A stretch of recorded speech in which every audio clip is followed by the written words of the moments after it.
How's it going, guys? How are you doing? And welcome to a brand new video tutorial from iPinWiz. So today we got a really interesting tutorial actually and topic to talk about, and we are actually gonna learn the type ORM from scratch in one single video. So as I said before, as I've did another video about SQLite, which is another Node.js ORM, and a lot of people actually were so excited about it. They liked the tutorial, they liked the way I explained stuff, and of course they wanted like more video tutorials about ORMs and like other ORMs like type ORM or Prisma or anything. And today we got type ORM. We're just gonna take type ORM. We're gonna just see what is type ORM, why you should use type ORM, and what is the difference between type ORM and other available ORMs, and most likely how to use and work with ORM or the type ORM and how to set up the projects and everything else around that. So just gonna go ahead and start into that video tutorial, and hopefully you guys are gonna be enjoying that. So if you enjoyed the video tutorial, push that like button and make sure to subscribe, because this is gonna help me a lot doing more video tutorials like that.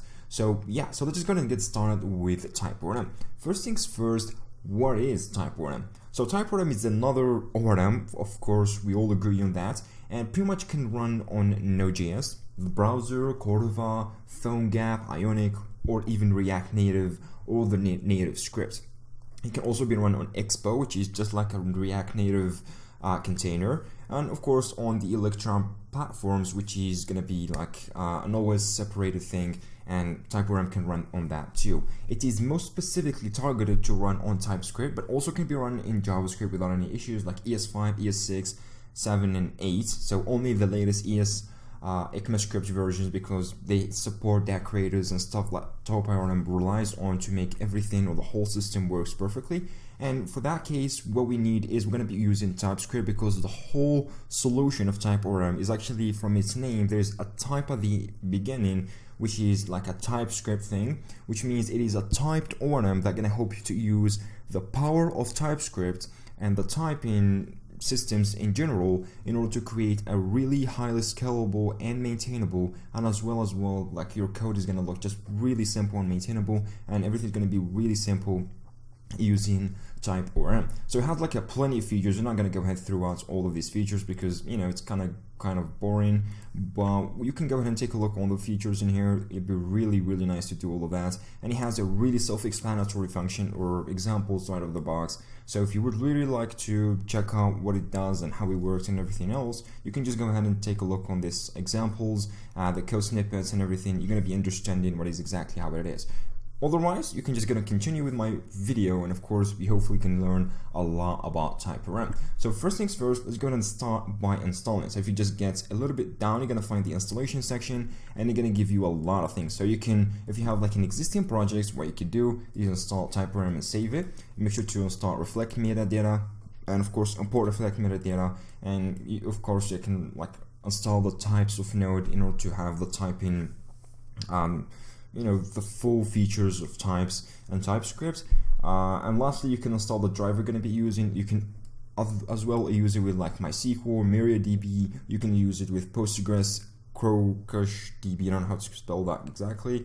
You can use it with SQLite, Microsoft SQL Server, SQL.js, Oracle, so on and so forth. You can also use it with NoSQL databases like MongoDB, which is experimental for now, but hopefully it gets into like a full release out of the beta experimental release.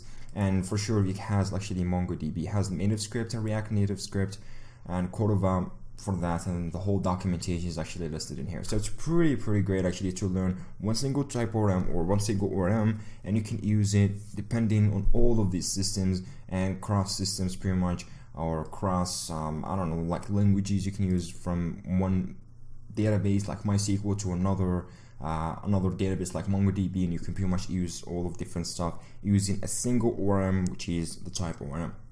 So getting started with that and how you can just set up or scaffold a new project from scratch, you first need to install the type ORM CLI. So it has actually a CLI on that, so you can install it globally, then you can initialize a project with your CLI with your preferred database driver in order to start working with that, obviously. So I already created a project, but I'm going to show you how you can go ahead and create a project for that.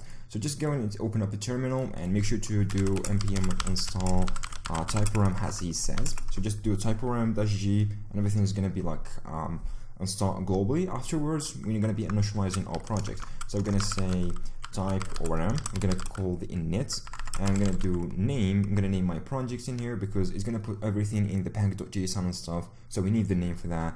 I don't know, you can use like anything like type ORM projects or something, and eventually you specify the database you're going to be using. So you specify the database from the list of databases available up here. So if you go in here, there's like SQLite, Microsoft SQL Server, MySQL, MariaDB, depending on the version you're using. So you specify that right here.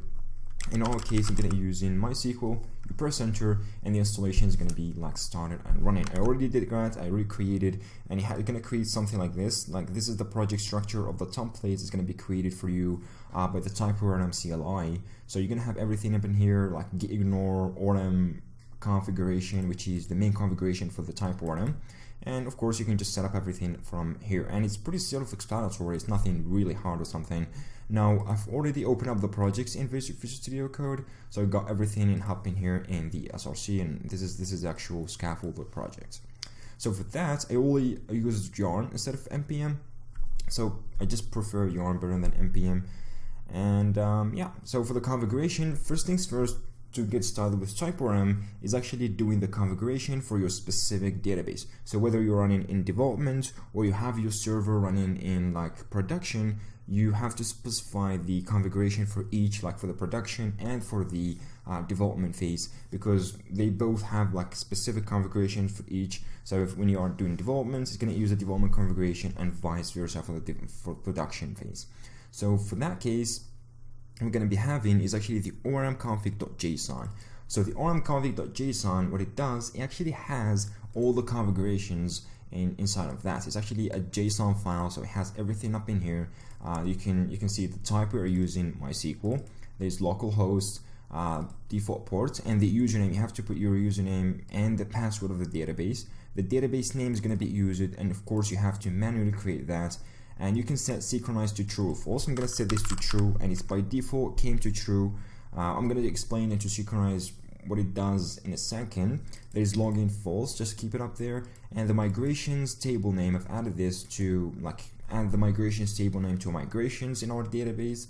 We got entities path, so make sure to specify that specifically to where your entities exist, because this is very important in order to like tell type ORM where I put my entities and where to find the entities in order to be able to manage and create instances and save and all of the different stuff that type ORM can allow you to do using the API, of course. So with that, in order to make sure you have that, make sure to specify the entities path. It says inside of src/entity, and you're gonna find all the entities. By default, the project creates a user entity for us, just like a quick example, and it has no migrations. You have to specify the migrations folder and the subscriber. We're not gonna just go through subscribers. They're completely something different, but you still can use subscribers in here, and you specify the directory for that. Now for the CLI, there's two things. This is how the type ORM core module, how we actually how it gets configured, and pretty much the CLI, this is the configuration that is for the CLI. So we got entities directory, the directory for entities, migration directory, and the subscriber directory. They're pretty much the same thing, but you can specify different directories for the different, like from the CLI and the core, but that doesn't really matter anything. So that's pretty much it.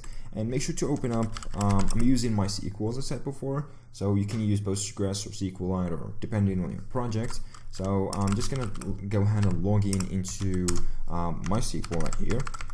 So I'm just gonna open up the connection, and I'm gonna create a database for that. So I'm gonna just do like create database, and I'm gonna name this like social network. I don't know, just like the example we introduced in SQLite. So pretty much we're going to use the same thing in here just to make it really perfect for you to actually understand what's going on. I'm going to change the database name here, so it's going to be social network again. And I'm going to set the password as well for that in our case.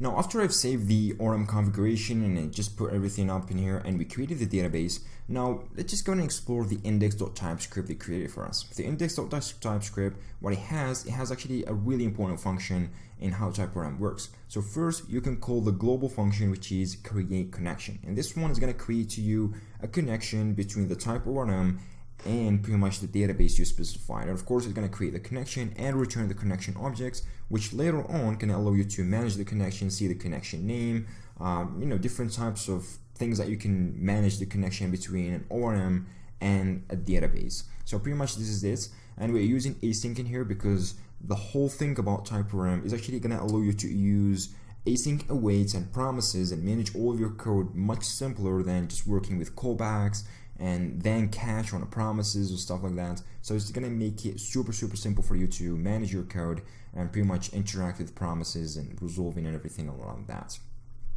So in our case in here, it has a pretty simple example.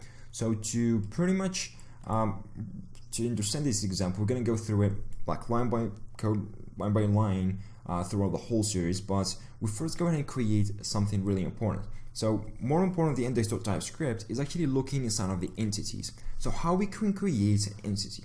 An entity in TypeORM is pretty much like a model. So model or entity, they pretty much the same thing in TypeORM, and it represents a table. So it represents actually a table instance on the ORM and of course on the database. And for that, we just actually a normal JavaScript or TypeScript class that is exported and annotated using the @entity decorator.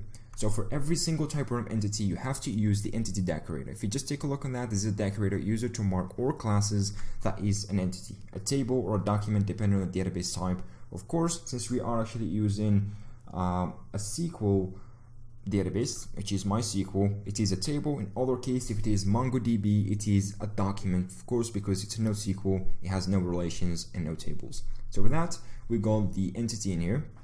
Most likely you can specify the name of the entity, which is going to represent the name of the table. We can just name this like users. By default, it's going to use the name of the class, like it's going to put user in here, lowercase of course, but you can specify that a custom name for the table for sure. So you can say name. And we got here is all of them are fields. So this is a normal like a class field, which is the ID. We're specifying this as a number, but in our case, so most likely you're not gonna be finding that by default. I've added this just for testing purposes. So this is actually the ID. For the ID, we have to use a specific decorator for that to annotate this is actually an ID. So we can use the primary generated column, which is gonna be primary, unique, and auto-generated column for us from the ORM itself or from the database itself. So for that, in our case, we're using primary generated column, and by default, it's going to generate an incremental integer number, which is, we know, 1, 2, 3, 4, 5, and how MySQL works.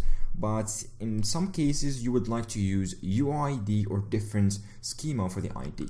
So here, this is actually the available types, increments, which is by default selected, row ID or UID. So we're going to use UID, it's going to generate us UID string or ID for that, and it's going to be putting it right here. Pretty great actually. This is really nice, and this is what I like about the TypeORM. We got also the column. So the column annotation in here just like annotates a normal column, and it's gonna just take the type, since it uses the TypeScript typing system. It's gonna abstract the type from here, and it's gonna be sending it into your column on the users table. So by default, we're not specifying the type, but you can also specify the type here. You can just go and say type on the object, and you can say, for example, variable char, and you say variable type. If you want to just specify the length, you can do length, and simply you can say, for example, it has 200 characters length from a variable char or pretty much char type for that. But by default, it's going to say that, and it's going to have like a default type for us, which is going to be set to string. Same for the last name, same for the age, since it also has a number. You can also specify the type, as I said before, and same for like a row column in here. Let's say we don't have the row column in here for now. So this is what it looks like, the user table or the user entity. This is where it looks like. So the very important step is actually to annotate it as an entity, and make sure to every single column it wants it to be added and managed by the ORM and saved to the database into the users table specifically. You have to be annotating that using the @column decorator, otherwise it won't work. And most likely you have to say the primary generated column using this decorator specifically, better than using it in the other decorator. So this is pretty simple, really well made, and the entity is very explanatory. It's not really that big and something mysterious or something. It's pretty simple to just work with it and jump into the point in here. So nothing really complicated with that. And yeah, so this is pretty much the entity. What you could pretty much use for like the entity, if you want to use like specific custom options, you can use like a nullable. So you say, is this a nullable? By default it's not going to be nullable, but you can just say false, or you want like the first name to be nullable, and if the user doesn't set the first name, no constraints or no errors are going to be like thrown. So you can have that as well as an option listed right here, which is pretty great. Now the entity by default, since we before like in the configuration we specify that the entities directory is actually inside of the src/entity, and everything inside of that, all the files inside of it is actually represents a TypeORM entity. So TypeORM by default is going to scrape that, it goes throughout the folder, it grabs all the entity classes since we are actually exporting them, and of course what it does, it's just actually going to be added into your database, and it can allow you to use that or manage them throughout a global instance. So TypeORM is going to provide a global instance for you to be used in order to manage entities like find users or save user to the database, or just do like a query builder where you build a SQL query from scratch to find or to like join two tables or stuff.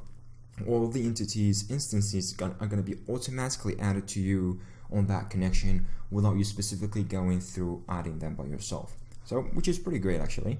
And let's go inside, like we got the index.typescript, and here where everything pretty much lies. So it should be pretty simple for that, for saving and adding, or pretty much for querying data from the database. And TypeORM has a really robust and simple API to work with, so it pretty much allows you to work with promises, and it allows you to save to the database really quickly, and throughout using async await, it's going to be much simpler, and the code looks just simple enough. So here what it does, for our example, we got like const user equals a new user. So we got a first name, last name, and an age set to that. So make sure to like construct that or create a new instance of the user. What you can else do is pretty much you use the create method on the repository. You're going to see that in a second. So we create all of that, we set the fields. Now this user has pretty much like a normal object, has this field values. Now what we can do is actually do like await connection manager. We get the manager of the connection, we do save, and we pass in it the actual user. So here we specify save. Save takes actually what entity you want to save from us, and we got the user, so this is actually what we want to save. You can also be passing the actual type of the entity, then the entity data you want to save on that specific entity's table.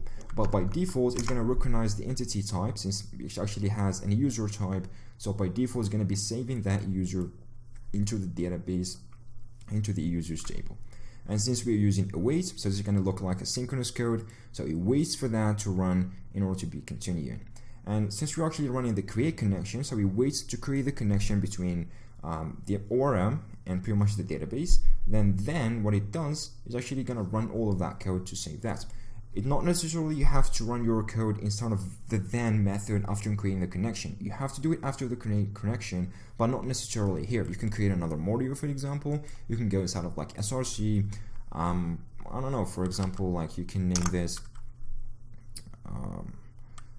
bootstrap or something, TypeScript. And here you can go ahead and grab the entity and run that without any issues. So if you want to like test that here, what we can do is actually we can have like a self-executing function, which pretty much can help us a lot for that case.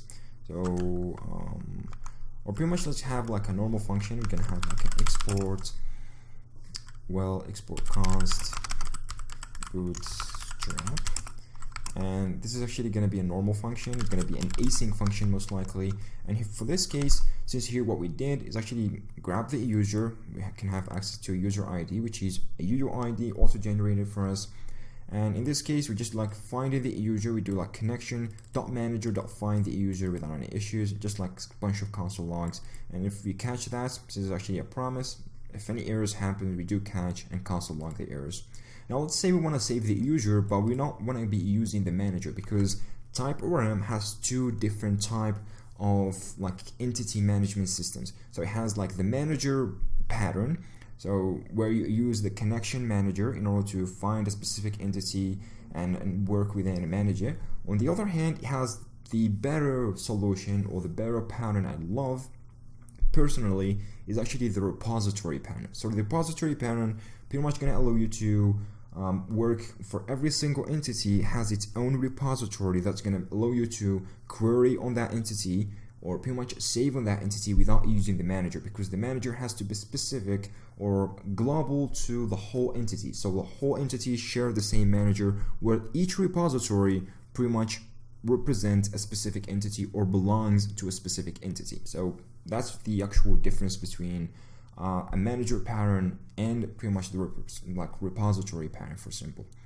Now we can use the repository pattern here to add a new user. So in our case, what we do is actually we first need to get the user repository. So we do user repo equals get repository, and this is actually a global function exported from the type ORM, and we have to specify the entity class that we want to be using, and it is actually a user. So we grab that. Now we got the user repo. What we can do, for example, let's say const new user, and I want to just create a new user without using the constructor here. We can still use the constructor. We can do new user and we set the fields and stuff, or you can use the different way is using the create method. And the create method in here, it can take entity like an object, and you can specify all the things about a user.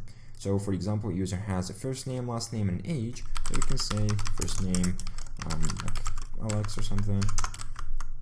Well, last name can also has Burks or something. Okay, sure, you can type. And lastly, we can have an age. For example, let's say his age is actually 22. So there we got an user, and the instance of it is actually an user. Now, simply to save the user, we're gonna do user repo dot save, and we pass it the user I want to save. And obviously you have, of course, a catch, so always make sure to catch your promises, because it is very bad to just ignore the catch method. It's very important to catch it. And console log, we can do error.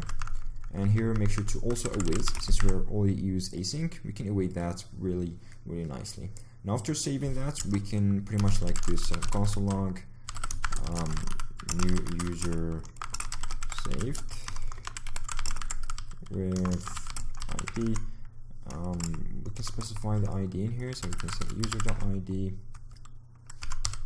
and we can tell which user ID in here, or pretty much save. Let's just print the whole user without the ID. And yeah, so here if we just want to save that, I can go ahead and save that. Let me just go and comment the whole code, or pretty much, well, let me just go and comment the whole code in here. Yeah, that would be better, just to make sure that we're going to be working on that bootstrap. So eventually we got to create connection. Once we create a connection and everything else, now we can go and call our bootstrap function. So the bootstrap function, well, I think I can grab that. Yeah, and we want to catch. So if any issues happen, I'm just gonna console log that. Well, good. And of course, since it's actually a promise, we have to use the await in order to wait for that to happen. Otherwise, it's gonna be just a huge problem for us. Now, really nice. Now, if we just go back into the package.json, we got the start script, which uses the TS node in order to allow TypeScript in Node.js, and it runs the index.TypeScript. So, fair enough.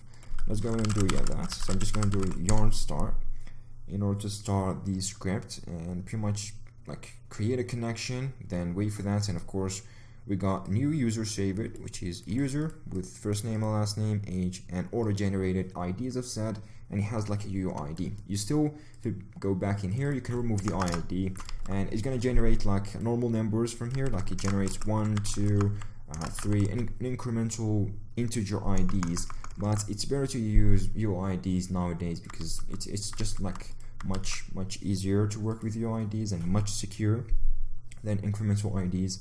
So that's the way how it works. So it's actually using the repository pattern, and that's what I would personally recommend using, because it's much better to work with repositories other than just the entity manager. Simple enough. As I'm in here, TypeORM has a pretty simple and robust API to manage, save data, create entities, and stuff like that. Now let's say the user has just one more thing to do, since we got a social network. So let's say he has a tweets entity, and he can pretty much tweet on his wall, and he can submit these tweets and publish them. So for that, we have to create a new entity, like alongside the user entity. I'm gonna name this a tweets entity. So I'm gonna just like tweet.typescript, and of course we're gonna use the entity annotation. So I'm gonna import that. I'm gonna specify the name of the table. I'm just gonna be naming it tweets. Simple enough. I got exporting the class, and make sure to always export the class, otherwise TypeORM won't be able to like give the instances of the entity and import them in order to allow you to work with repositories and stuff. So here we got the tweet entity, and as always we got the actual let me just like, we still got this number, and I should have changed this to string, sorry. So this is actually the tweet, and it's actually going to be like a primary generated column, and for this I'm going to use UUID as I did before. Let's say what a tweet has. It has actually a title, so we can do a title for that, and we can have a column. Okay, well, let's just specify the type of the column in here. It's not really necessary, but I'll just do it. And I'm gonna say the length of the title, it just like, you can hold the title about 80 characters, okay? I would like to specify that in a number instead of a string, it's better. And I can use another column. Well, this is actually gonna be the contents. I'm gonna just do like where variable character again, and I'm gonna do the length of that is gonna be about 300. So 300 are actually the maximum tweets pretty much that you can, and a user can pretty much submit. And here is actually the contents of the tweet. You can say it's a string. Simple enough.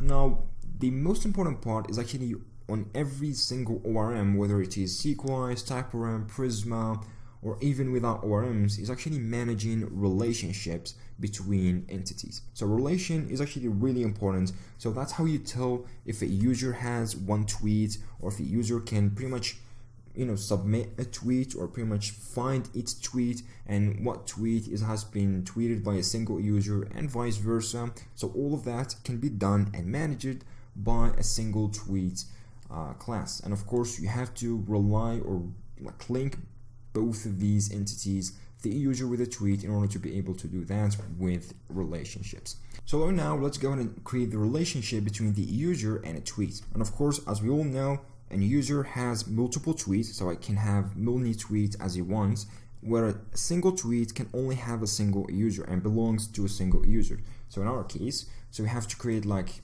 many tweets for a user and a single user for a tweet. So therefore what we can do in here, since like a user has many tweets, so we can pretty much, we can have like one to many, and therefore here we specify the type of the other relationship and the second part of the relationship, which is a tweet, and here how we can reversely access the relationship, like how we can access a users from the tweets relationship. So we have to create that first in there, and the name of this, let's just gonna name it, since it has like many tweets, so we can have many tweets, and it's gonna be just the tweets. Okay, fair enough. Now I'll go back to tweets in here.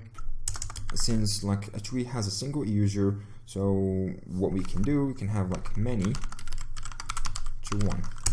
Okay, so the type of this is pretty much to one user, and since we got here like many tweet to one user, in our case in here we got one user to many tweets, of course.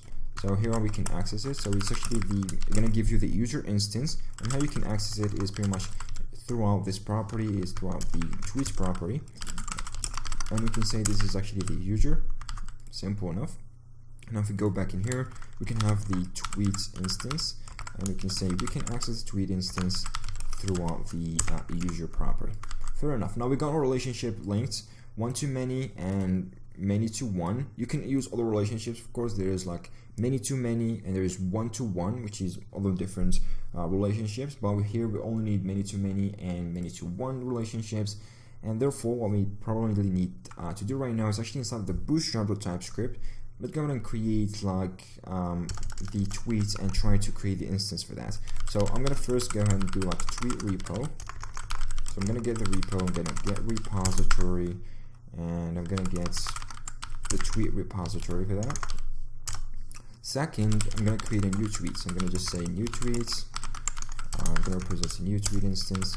I'm gonna say tweets equals well, title equals, okay, finally got a new job. So like a developer tweeting about his new job and he's so happy. And I got content, for example, let's just say like, well, after, yeah, pretty hilarious time. And I'm mistaking the well here, so I'm just gonna do it well. Now we need to go ahead and save that using the tweet repo. So I'm gonna just say tweet repo, and please save me the tweets that we created. I'm gonna have catch, so error, and if you want back to console log the error, pretty much okay, good. And what we can do, we make sure to just like wait for it to happen, otherwise it's not gonna work for us perfectly. So we got await and we save that and everything else around that. And eventually in here, since we saved the tweet repo and we got the tweet saved to the database, now we need to assign the tweet to the actual user in order to be able to work with that. Or most importantly, you can do that way, or what you can do on this other hand is actually save the tweet with the user ID, because generally a user exists before the tweet exists. So therefore, once he has already been existed, he wants to create a tweet. Once he creates a tweet, the tweet is gonna hold the user ID. So simply to assign that, we do like tweets.user equals the user who wants to pretty much create that tweet. Simple enough. And of course, after saving, everything's going to be working. You can also like add the tweet to the user from the user part, like using the user repository and find the entity there, or the entity instance, and of course add the tweet to it. But it's much better to add it this way, because you know this is how it works, and you have to always generally think about how your system works and what is the logical way to manage the system. So it's actually adding the user first, then adding the tweet with the user who created it first. So simple enough right now.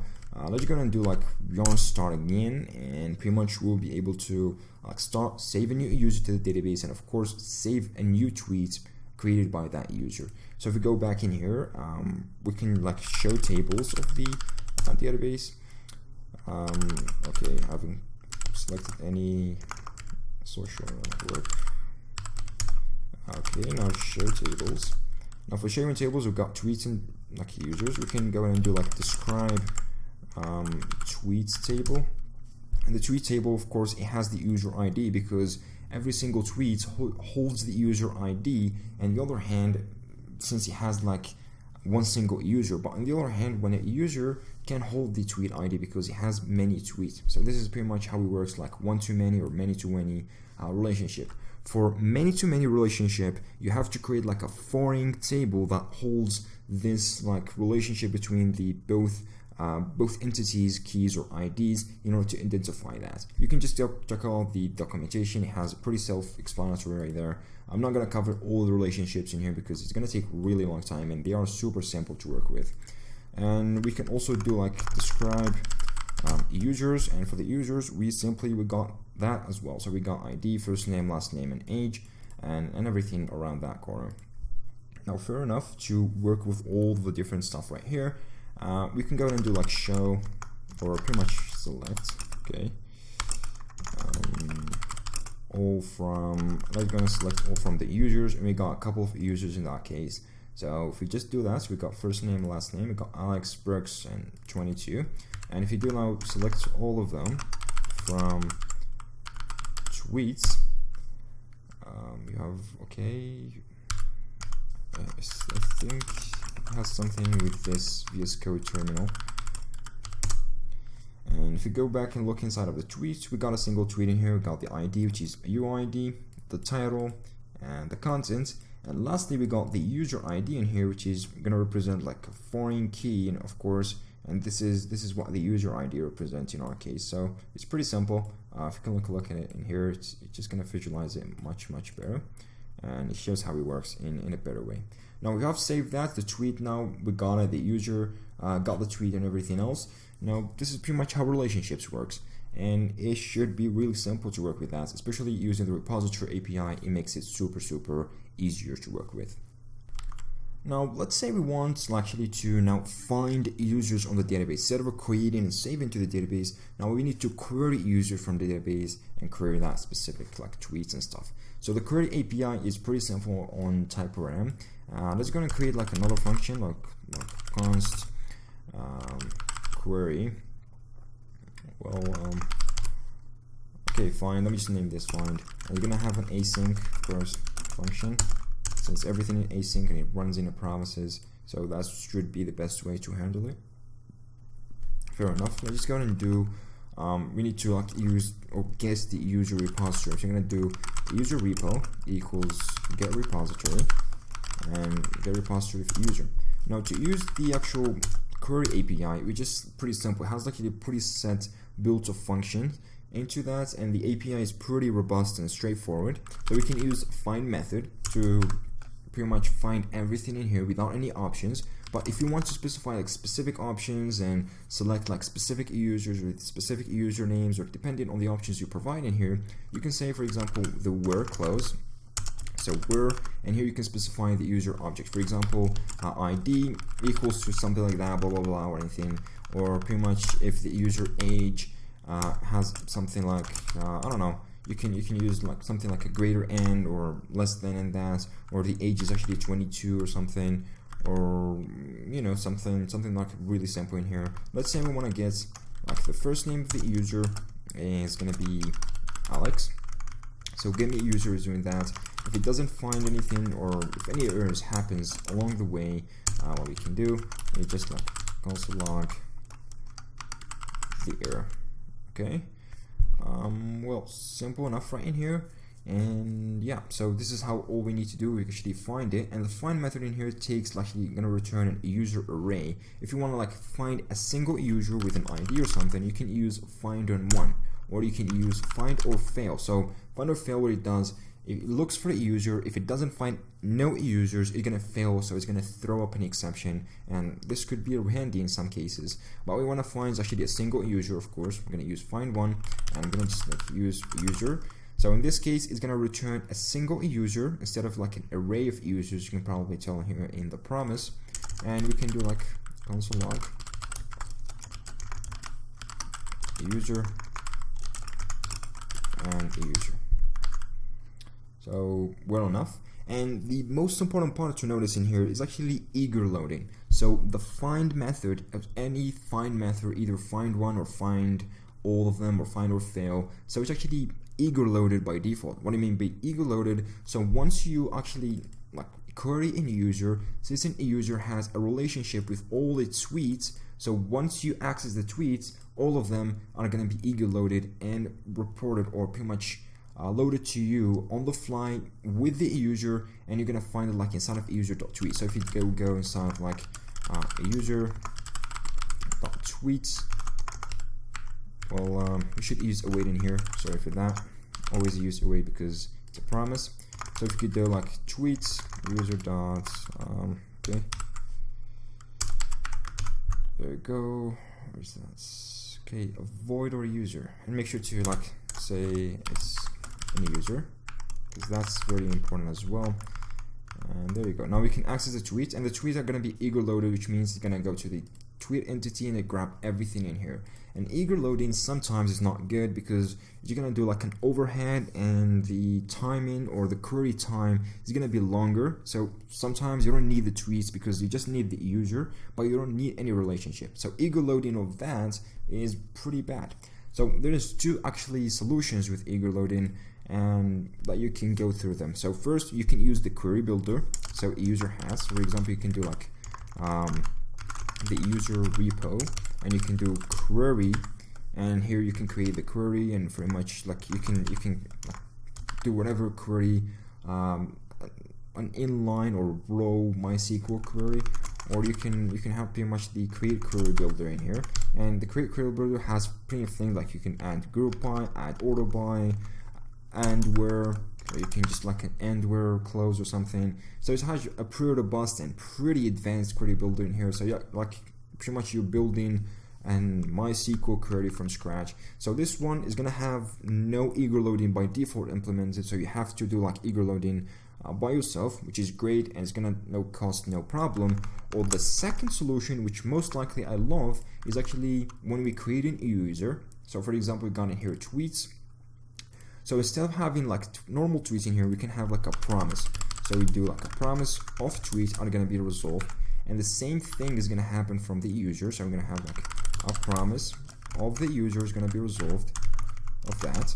So in this case, we got lazy loading happening, and lazy loading, which means it's not gonna be loading the user or the tweet till we explicitly tell it to load the tweet. What I mean by that is specifically we go back into the Bootstrap in here, and as clearly we got an error as well in here. So what I mean by that, so here tweet becomes a promise. So we won't be able to load a tweet till we explicitly tell it to go ahead and resolve the promise, and we can tell it to do that using the wait. So you can tell in here, I'm going to just show you in a second, and on once saving a promise, you want like to use the promise resolve, because this promise is going to be resolved with that value. So you have to do like promise.resolve, and you specify which of the value is going to be resolved with. In this case, it's actually a user inside of a tweet. So make sure to do that this way in order to be able to use the lazy API or the lazy pattern instead of ego loading pattern.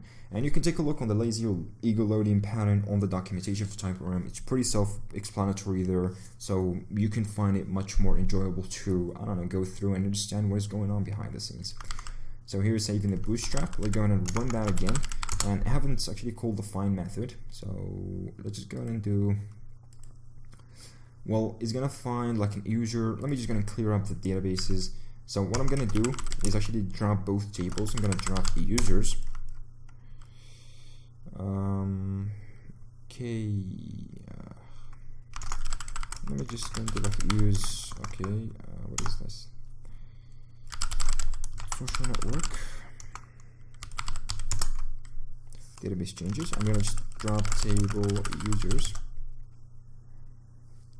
And I'm first going to drop the tweets, because it's very important to drop the constraints, and then dropping the users. Now both tables have been dropped, and we can start up again. So we first create that, we do the Bootstrap, we create Alex, then we grab Alex, and we'll be able to see all of its tweets and stuff like that. And here we are telling it to promise resolve for using lazy loading, all of that. So here once you do like Bootstrap, we can do the same thing. I'll just copy paste this, and we can use the find method.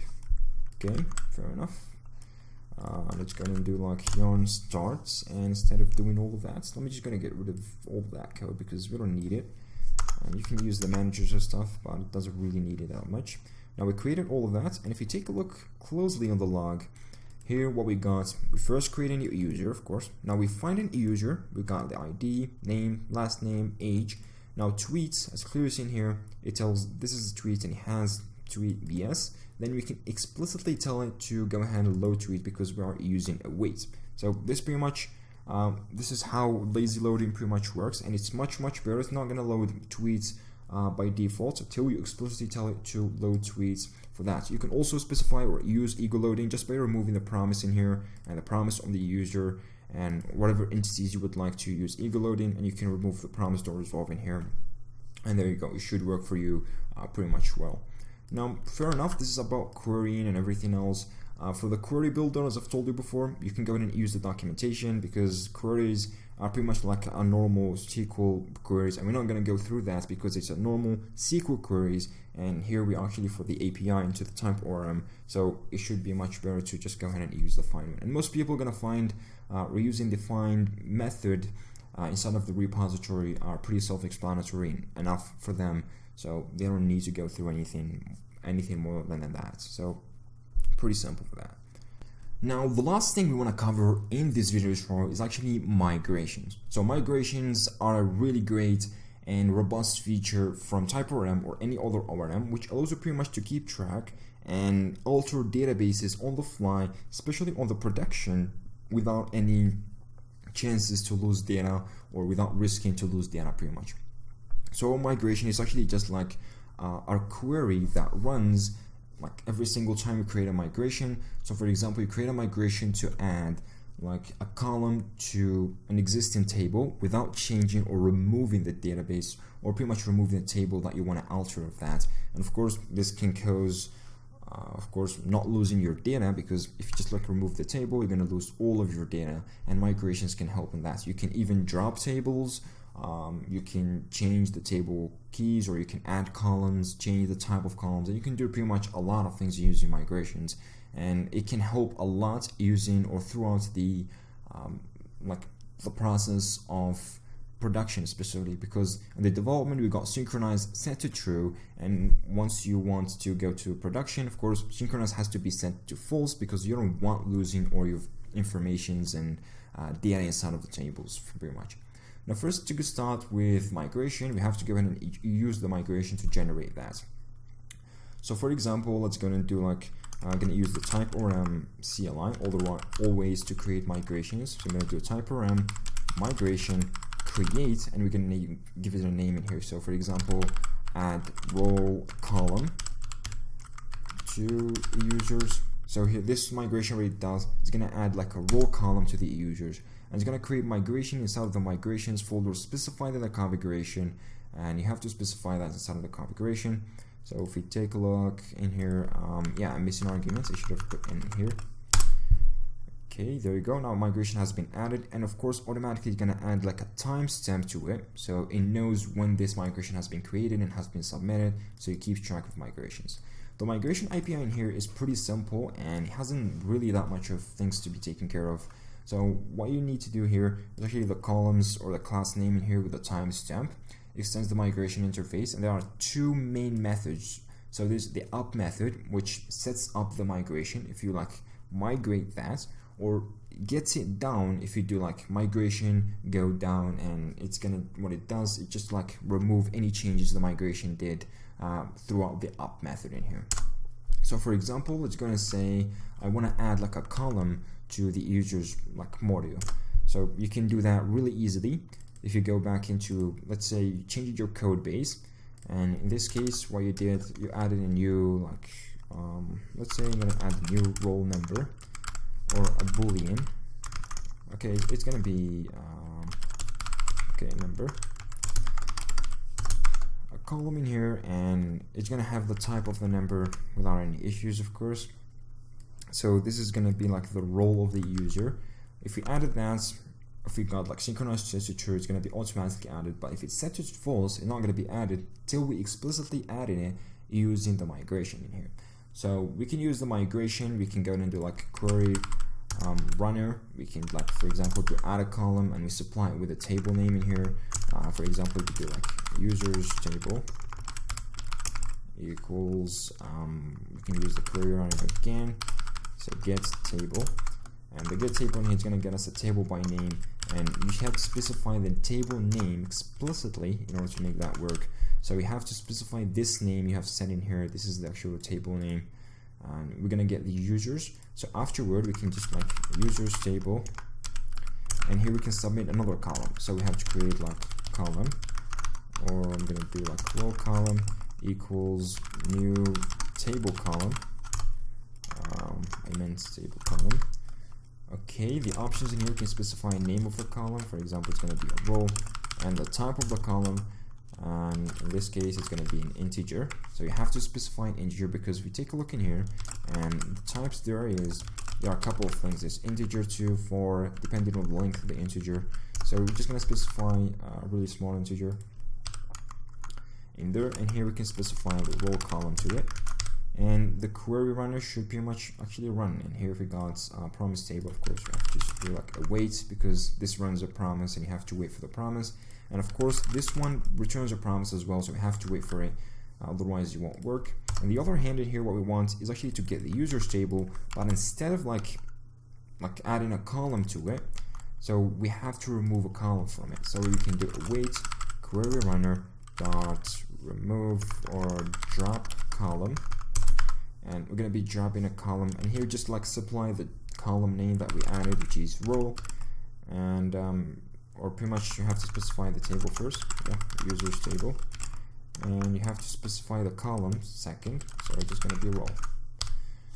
Fair enough. So this is pretty much it, and this is how migrations work. So the API is pretty well made, and the query runner in here, the interface of a query runner is going to allow you to go through all of the tables add columns, remove columns, rename, or even drop databases or tables inside of the database. So you can all of that done inside of here. Now, since our migration has been added, to submit or run the migration to take changes to the database, what we need to do is pretty much use the CLI again. So type rm, and we can do like migration and just run. So just running like that. Of course, most of the times it's gonna be failing like this, so I wanted this to fail like that in order to show you how exactly to fix it, because what it does, it can't find or recognize the import because it tries to run this using Node.js while we're using TypeScript. So this kind of things can't work. So for fixing the issue, what we need to do is actually install a couple of things. So we need to install globally TypeScript and tsnode. So make sure to install this globally in order to be able to use them. After installing these, we can have like now we can use the TypeScript. So I'm going to just paste the command, which we need to use tsnode. Then we access the node modules bin typerm, which is right in here, typerm bin, and we need to find the typerm like binary in order to be able to run it. So we find that in order to like run it throughout tsnode, then we can do like migration. So for example, you can do migration, run, and now we should recognize the import method. It should pretty much recognize the tsnode and everything, and here we go. We got here, and the whole queries has been running. Commit successfully. Now if you take a look in here, we can do a show, or we can do like describe users, and if you take a look on the user, got a role has been added into it, so pretty successfully, and it is an integer, of course, as we specified. We want to revert or remove a migration. What simply we need to do is actually do like revert instead of like run, and it's going to revert the last submitted or committed migration, and the last one only. So it's actually like a queue or a stack. So if you take a look on that again, describe users, we're not going to have the role number, so, or the role column pretty much, and has been disappeared. So that's how pretty much migrations pretty much work.